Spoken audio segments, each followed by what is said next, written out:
future of the Micra is looking bright. By bright, I mean bright orange, because this car is bright orange. This is the 2017 all brand new Micra, and this is the N connector. It's a 1.5 diesel with 90 brake horsepower. And on paper, it doesn't look impressive, but in reality, it really, really is.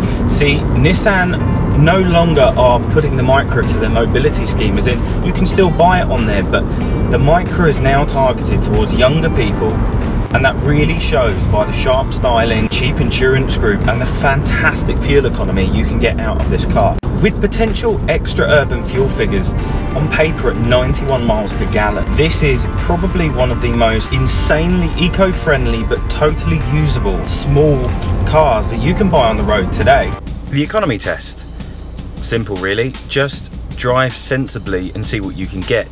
This has a remarkably good written fuel economy figure, but in the real world, driving at a regular 70 miles an hour, how much am I going to get? Let's find out.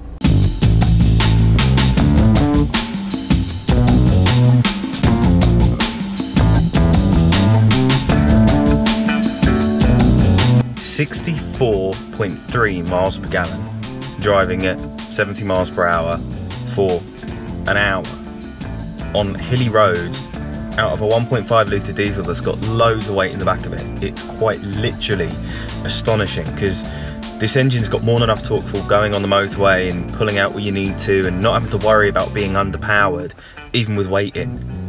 I'm really surprised.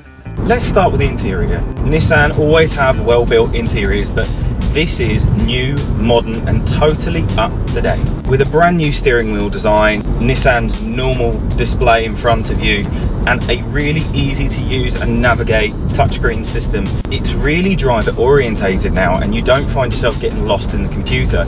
You then have extra touches inside, which obviously you can spec as you want. But how about having speakers in your headrest? Because that's what this car has. It has both speakers in the driver's headrest, which means when you're driving along and you're listening to your favourite tune, you hear it in 360 sound, and it's really weird. You're driving along, and if there's a knock on a record, suddenly you think, where's that knock come from? And you're looking around to then realise it was just what was on the record. The gig test, but in a different way. Instead of driving to the gig, let's talk about driving from the gig, because this is the tedious point of my gig really. It's the point where you're alone in a car for between 2 and 5 hours depending where the gig is, and it's a really good test of all the onboard features and how comfortable it is at the end of the day when you're going to be a bit more irritable.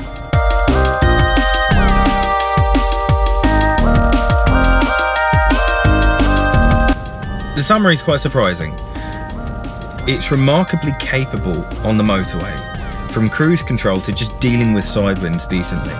With a great sound system, really good fuel economy, this is a car which does what big cars do on a small car budget, and it's really quite astounding. It's a comfortable place to be, the seats hold you very, very well, and while they don't have lumbar support, you don't find yourself needing lumbar support because the seats are very, very comfortable. And for your passengers, well, that comfortable experience continues where they have great sound system, decent legroom, good headspace, and even your rear passengers aren't going to be cramped in the back, because this really is a spacious small car. Performance wise, you think it's 90 horsepower, it's nothing amazing, but because it's a diesel, you have a surprising amount of torque, so on a run you really don't notice that lack in power even with weight in the back. The 5-speed box is actually suited to this car very, very well, where traditionally diesels end up being a 6-speed to utilise gear ratios to get the most amount of torque that you can get. This 5-speed box suits this engine really, really well. So at 70 miles an hour, you're only at just over 2,000 RPM. Then if you look at handling, well, that's where it really surprised me. See, I'm used to small cars handling well, but this totally took my breath away, to the extent of me wanting to push it and see just how much further I could push it round the corners before it would let go. And it didn't let go, it just held on. You find when the road's extra bumpy or you've got some crosswinds, that are throwing you around a little bit more, that's when you start to notice that it is a small car with small wheels, because those wheels, when they lose grip, there's not a lot of tyre on the road anyway. They are small, thin wheels, and for what they do it extraordinarily well. When you spend your life in a car driving silly miles, it's inevitable that you will end up in a drive-through. When you're a young teenager, it's inevitable you'll end up in a drive-through, and in general, at some point in your life, you will end up in a drive-through. So why not test it? So, I'm not getting anything big, I'm just getting a drink, but this car's quite amazing when it comes to drink facilities. There are cup holders everywhere. See how easy it is to put it through a drive-through. Lock, convenient, stretch. Let's go.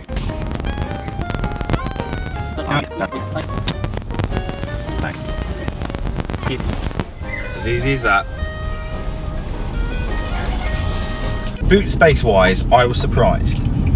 Nissan always do very, very well when it comes to utilising space inside the car, and this is no exception. It's a deep boot, however, it does have wheel ingress, so for me, the wider items didn't fit in as well, but it's astronomically bigger than you would ever consider a small car to have.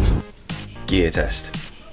Should be easy, but there's a substantial amount of wheel ingress into the rear boot. While the boot's deep and it looks like it's quite big, I may find that because some of my items are wider, they're not going to fit in as easy.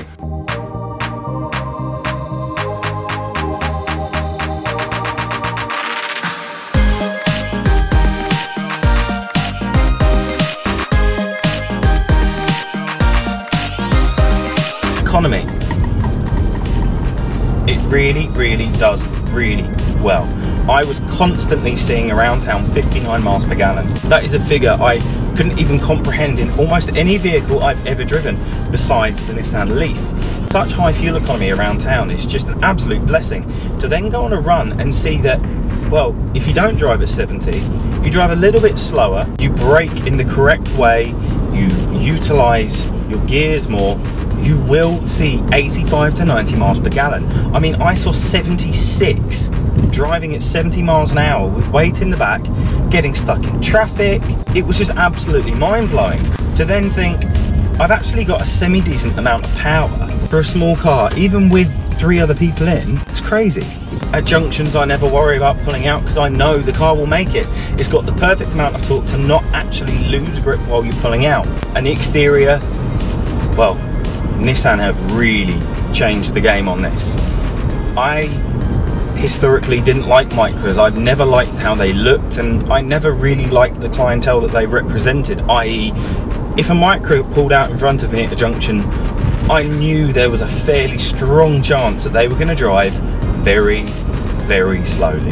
Now that's not a worry. Where this is targeted towards a younger driver, everything is changing, and you can trust that if one of these pulls out in front of you, they're probably going to get up to speed now. Styling wise, it's significantly better.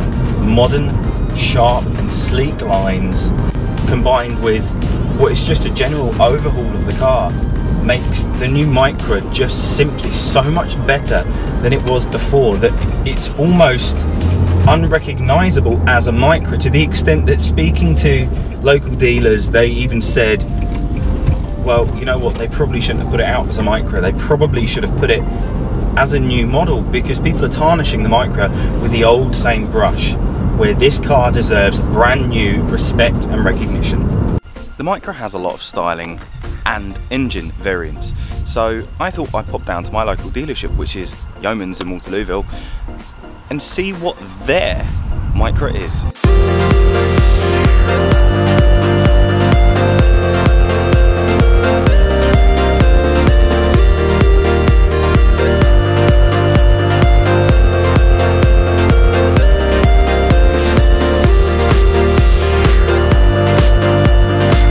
This specific version was £19,000 on the road, or just over, and generally you'll find that one of these, in quite a high spec with lots of options, will be around about £19,000. The 1 litre petrol is probably the better for the younger drivers or people who don't do a lot of motorway driving, but obviously the fuel economy isn't as good, but you can get different options on that for that. With the 1 litre, you'll find that for £19,000 you can have a leather interior and the style pack on the outside. However, on the 1.5 litre diesel, because it's more of an expensive version, you'd find you'd probably be looking more at about £23,000–24,000 to have that same spec.